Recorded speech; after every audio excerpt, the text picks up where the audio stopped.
আজ বিকেলটা হতে না হতেই আকাশটা একটু যেন মুখ ভার করেছে। সন্ধ্যের মধ্যেই মনে হয় ঝমঝম করে নামবে। হালকা ঝোড়ো হাওয়া দিতে শুরু করেছে। আজ রতনের চায়ের দোকানের আড্ডাটা জমল বলে। এই হৃদয়পুর গ্রামের কোনো এক প্রান্তে অবস্থিত রয়েছে রতনের চায়ের দোকান। রোজ সন্ধ্যাবেলায় সেখানে কয়েকজন ছেলে ছোকরাদের দল গিয়ে জমায়েত হয় আড্ডার আসর জমাতে। কয়েকদিন একটানা ভ্যাপসা গরমের পর শেষমেশ আজ বিকেলে আবহাওয়াটা যেন একটু হলেও ঠান্ডা হয়েছে। তাই আজ রতনের দোকানের আড্ডাটা সন্ধে নামার আগেই শুরু হয়ে গেছে। এই রতনদা, আজ তোমার দোকানটা দেখবে শুধু, আড্ডা একেবারে গম গম করবে। এই একেবারে সেরা কথা বলেছিস ভাই।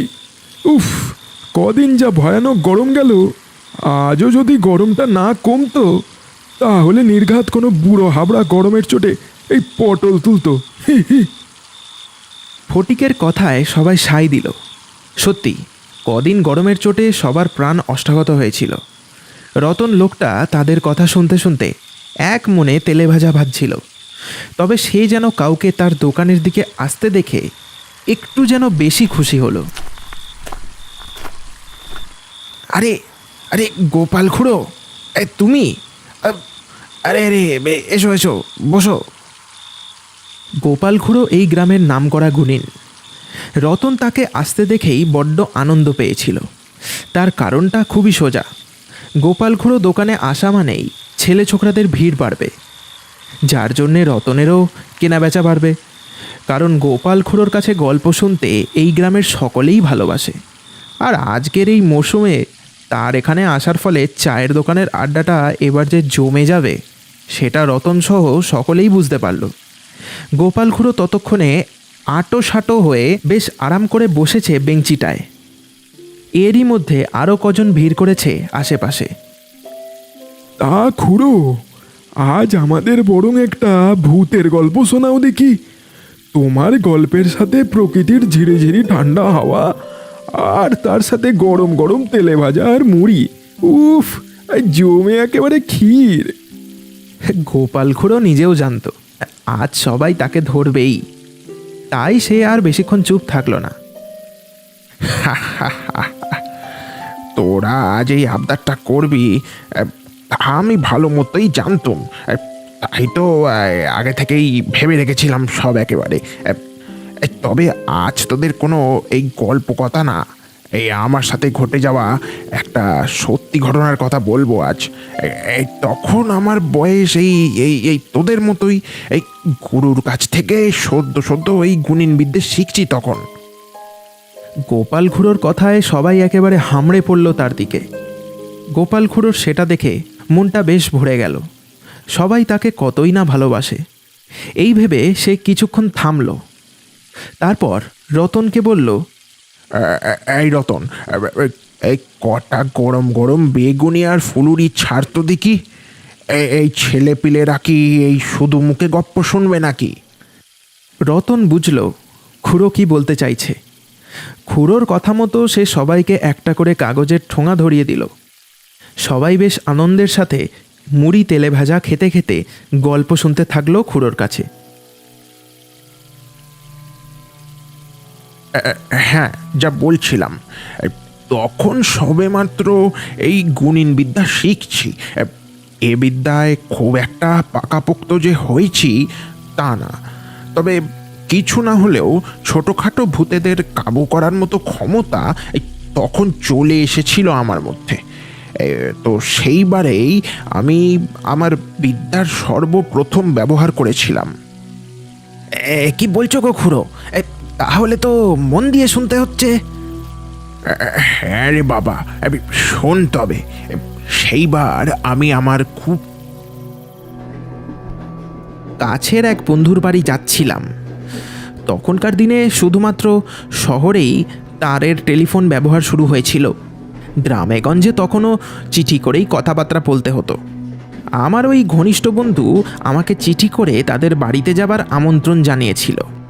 কথাটা ফেলতে পারিনি, বেরিয়ে পড়েছিলাম তার বাড়ির উদ্দেশ্যে। তখন চলতো কয়লার ইঞ্জিন। ট্রেনটা একরাশ কালো ধোঁয়া আর ছাই উড়িয়ে ঢুকলো ঝাঁঝাগঞ্জ নামক এক স্টেশনে।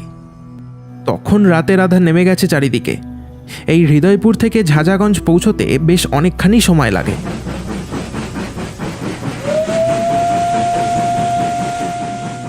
স্টেশনে নেমে দেখলাম চারিদিক একেবারে শুনশান, যেন এ চত্বরে কোনো মানুষই থাকে না।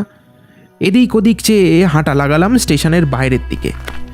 স্টেশন থেকে হেঁটে বেরোতে যাব, ঠিক এমন সময় কেউ যেন আমাকে পিছন দিক থেকে ডাক দিল। এই যে, ও ছেলে, কোথায় যাও তুমি? পিছনে ফিরে দেখলাম কালো কোট পরা স্টেশন মাস্টার দাঁড়িয়ে আছে।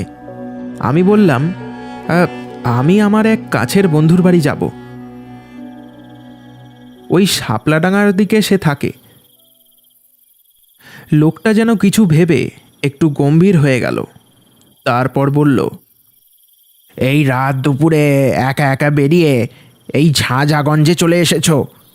তা তুমি কি কিছুই জানো না নাকি? আমি একটু অবাক হলাম। মানে কি বলতে চাইছেন একটু খুলে বলুন না। চারিদিকে তাকিয়ে দেখে কি কিছুই বুঝতে পারছো না? দেখো, চারিদিকে কি কোনো লোক দেখতে পাচ্ছ? রাতের আধার নামলে এই স্টেশন চত্বর পুরো ফাঁকা হয়ে যায়। এই জায়গা মোটেই ভালো না। একমাত্র দিনের বেলায় এখানে লোকের আনাগোনা থাকে, তাও তাও এই হাতে গোনা। ভয়ে কেউ এদিকে আসে না। ট্রেনে চড়ার জন্যে বেশিরভাগ লোকই এই পরের গায়ের স্টেশন থেকে ট্রেনে ওঠে। এই আমিও তো রাত নামলেই এই নিজের কেবিন থেকে খুব একটা বেরোই না। 20 বছর ধরে চাকরি করছি এখানে। হ্যাঁ, তবে আজও গভীর রাত হলেই ওদের ওদের ওদের অট্টহাসি শুনে আমার ঘুমটা ভেঙে যায়। মানে কি বলতে চাইছেন? এই এ চত্বরে কি ভূত প্রেতের কোনো ব্যাপার আছে? হ্যাঁ হ্যাঁ হ্যাঁ, ঠিক ধরেছ একদম। এই স্টেশনের আশেপাশে ওরা ওরা ওরা ঘোরাফেরা করে। এই রাত নামলেই ওরা। তুমি তুমি তুমি না হয় 8টার লোকালটা ধরে এই বাড়ি ফিরে যাও। আর না হয় একটা কাজ করো, এই কোনো দিকে না তাকিয়ে এই দৌড়ে এই স্টেশন চত্বর ছেড়ে পালাও। না হলে বড় বিপদে পড়বে। আমি আমি আমি আমি এই বলে দিলাম। আমি এখন যাই, এই ডাউনের লোকালটা আসার সময় হয়ে গেল। এই বলে লোকটা হন্তদন্ত হয়ে চলে গেল। আমি ভাবলাম এসব নিয়ে আমার চিন্তা করার কোনো দরকারই নেই। এসবের সাথে লড়াই করার ক্ষমতা আমার আছে। তবে মনে মনে নিজের প্রতি একটু হলেও কিন্তু বোধ হলো। আসলে তখন সদ্য আমি এই বিদ্যা শিখছি তো, তার ওপর এর আগে কোনোদিনও কারোর ওপর ও ক্ষমতা ব্যবহার পর্যন্ত করিনি। এই ভেবে একটু ভয় হলো আমার। তবে ভয়কে জয় করতে হবে, তবেই তো সফল হতে পারবো। এই ভেবে মনে মনে গুরুর নাম নিতে নিতে বেরিয়ে পড়লাম স্টেশনের বাইরে। যত বিপদ যেন সেদিনই অপেক্ষা করছিল আমার জন্য। স্টেশনের বাইরে বেরোতে না বেরোতেই দেখলাম কোথার থেকে যেন এক রাশ কুচকুচে মেঘ এসে জড়ো হয়েছে আমার মাথার ওপরে। এ বৃষ্টি যদি একবার শুরু হয় তাহলে টানা ঘন্টা 3 না হয়ে থামবে না। আর বেশি দেরিও হলো না কাণ্ডটা ঘটতে। কথাটা ভাবতে না ভাবতেই ঝমঝম করে শুরু হলো মুষলধারে বৃষ্টি। দূর, আজ আমার কপালটাই খারাপ দেখছি। বাড়ি থেকে তো ছাতাটাও নিয়ে আসিনি। কি করে বুঝবো রোদ খটখটে এরম দিনে ঝমঝম করে বৃষ্টি নামবে? কথাটা মনে মনে ভেবে নিজেকেই দোষারোপ করছিলাম, এমন সময় একটা আলো আমার চোখে পড়ল। একটু দূরে কেউ যেন আমার দিকে তাকিয়ে হাতে আলো নিয়ে দাঁড়িয়ে রয়েছে।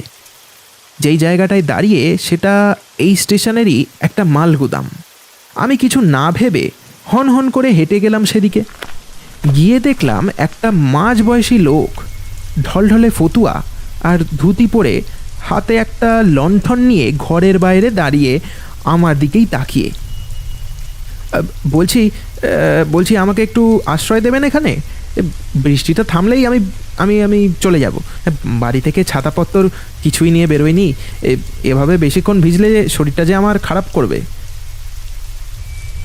আমার কথা শুনে লোকটা মুচকি হেসে বলল, দেখো কাণ্ড। আরে আরে এই তোমাকে তো ওই একা দেখেই তো আমি আমি আলোটা নিয়ে বেরিয়ে এলুম।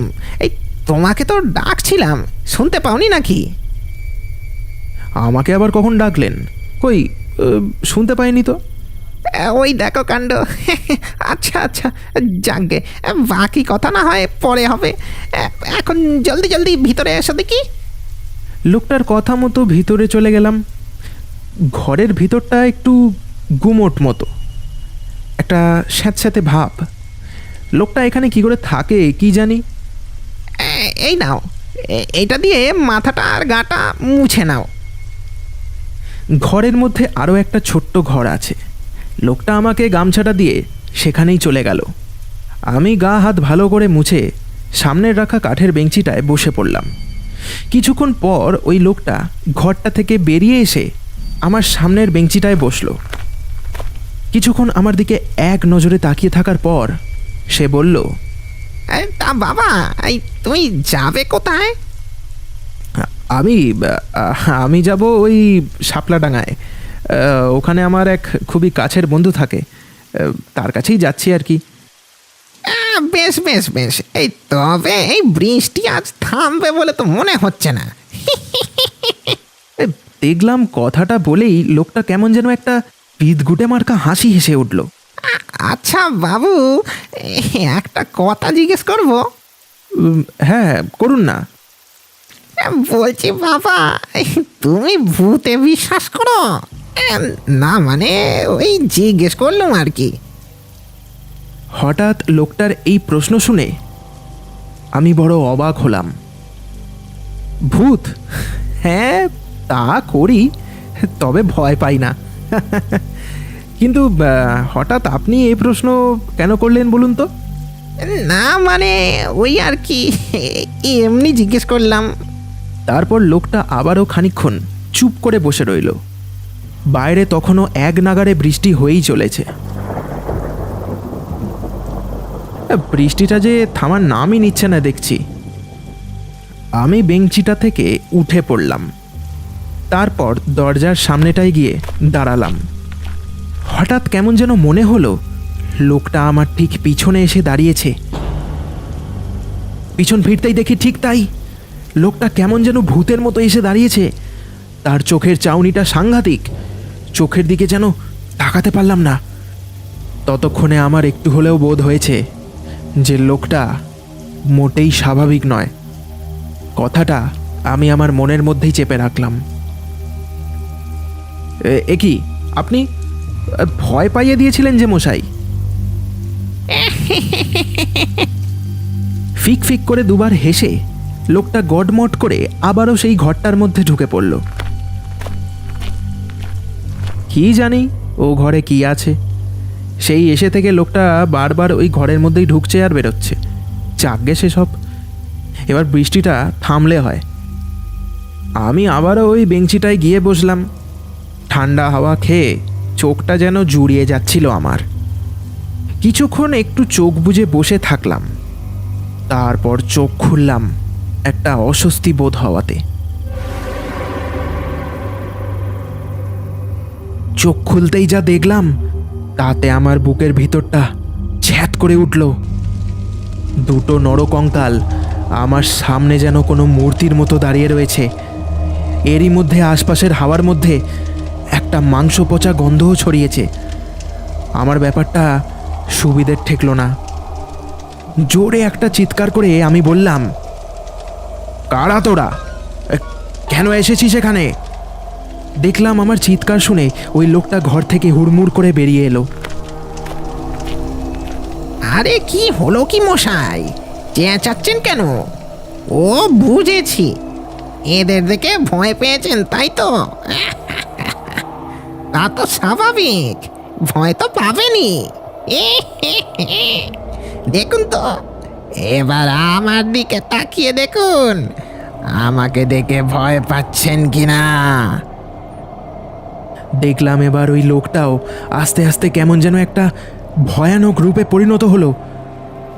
তার মুখে বড় বড় ধারালো দাঁতের শাড়ি দেখা দিয়েছে এখন।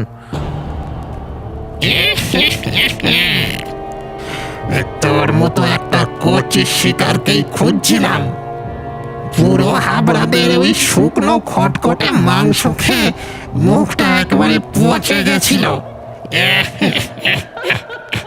এবার এবার কচি টুসটুসে মাংস খাবো। আজ আজ আমাদের জলসা হবে। কথাটা বলেই ওই নরখাদকরূপী মানুষটা তার সাপের মতো লিকলিকে জিভটা বের করে দাঁতগুলো একবার চেটে নিল। আমি তোকে আবারও সাবধান করছি, এখান থেকে চলে যা। আমার কোনো ক্ষতি তুই করতে পারবি না। যদি আমার কাছে আসার চেষ্টাও করিস তাহলে আজই তোর শেষ দিন হবে।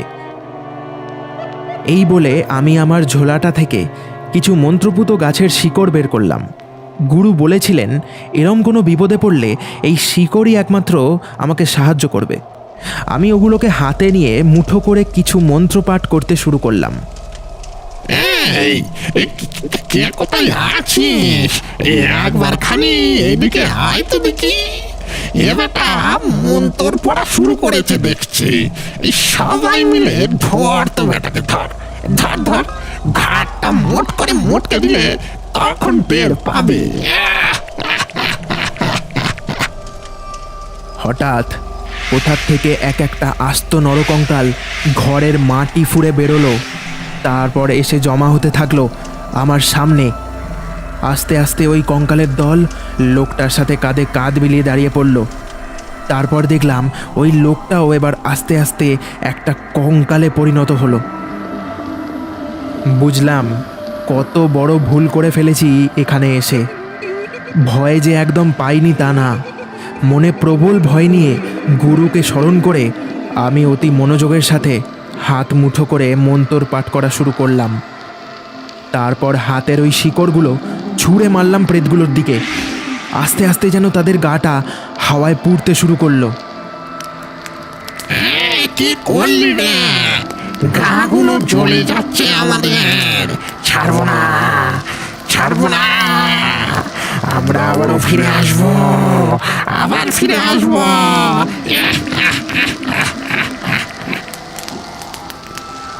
মুহূর্তে এক এক করে ওই অশরীরীদের দল যেন আস্তে আস্তে হাওয়ায় মিলিয়ে গেল। বুঝলাম এবার বিপদ কেটে গেছে।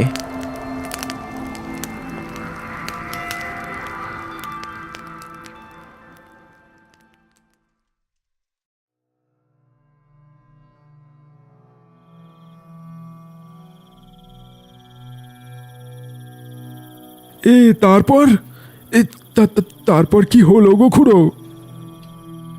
তারপর আবার কি, সারা রাত ধরে তো ওই ভূত তাড়ানোর কাণ্ড চলল। শেষে সব কিছু যখন আবার স্বাভাবিক হলো তখন প্রায় ভোর হচ্ছে। আমি কয়েক ঘন্টা ওই ঘরের মধ্যেই শুয়ে কাটিয়ে দিলাম। তারপর সকালে বেরিয়ে পড়লাম শাপলাডাঙ্গার উদ্দেশ্যে। এ কি বলো গো খুড়ো, এই অত কিছু হবার পরেও এই তুমি একা ওখানে শুয়ে কাটিয়ে দিলে? হ্যাঁ, তবে আর বলছি কি, এই তোমার সাহস আছে বলতে হবে। আমার তো শুনেই ভয় একেবারে বুকটা শুকিয়ে যাচ্ছিল গো।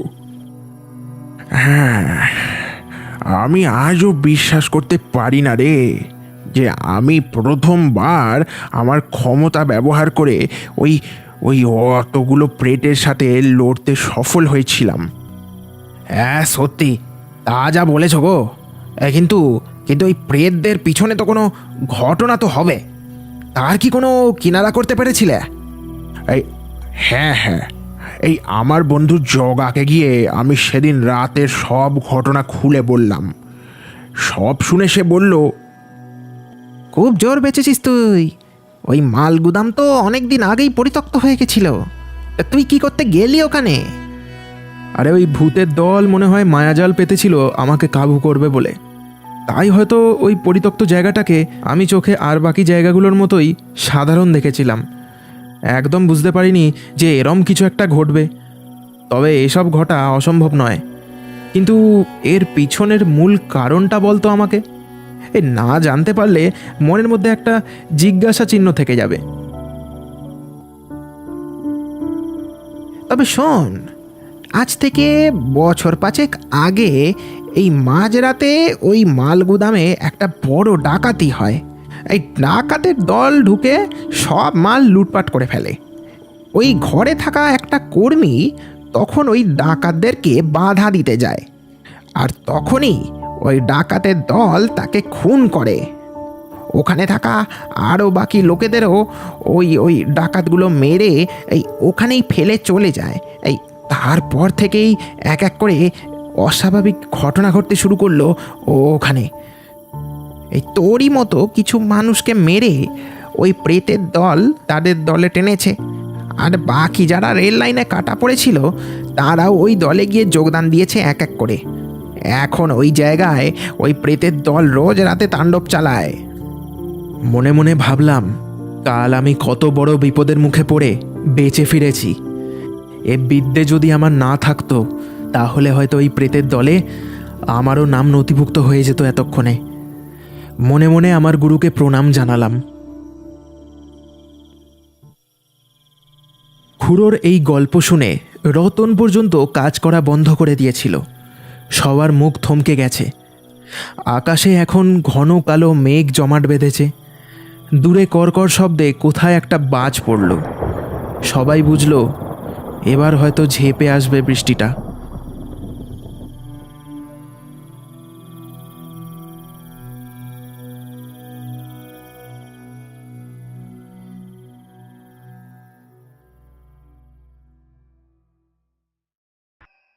শেষ হলো ভৌতিক মায়াজালের আজকের গল্পের পরিবেশনা। গল্পটা কেমন লাগলো সকলে কমেন্ট করে অবশ্যই জানিও। গল্পটা যদি ভালো লেগে থাকে তাহলে একটা লাইক করে দিও, আর চ্যানেলে নতুন হলে সাবস্ক্রাইব করে দিও, আর যত পারো বন্ধুদের সাথে শেয়ার করো গল্পটা। আবার দেখা হচ্ছে নতুন কোনো এক গল্পে। ততদিন সবাই সুস্থ থাকো আর এভাবেই আমাদের পাশে থাকো।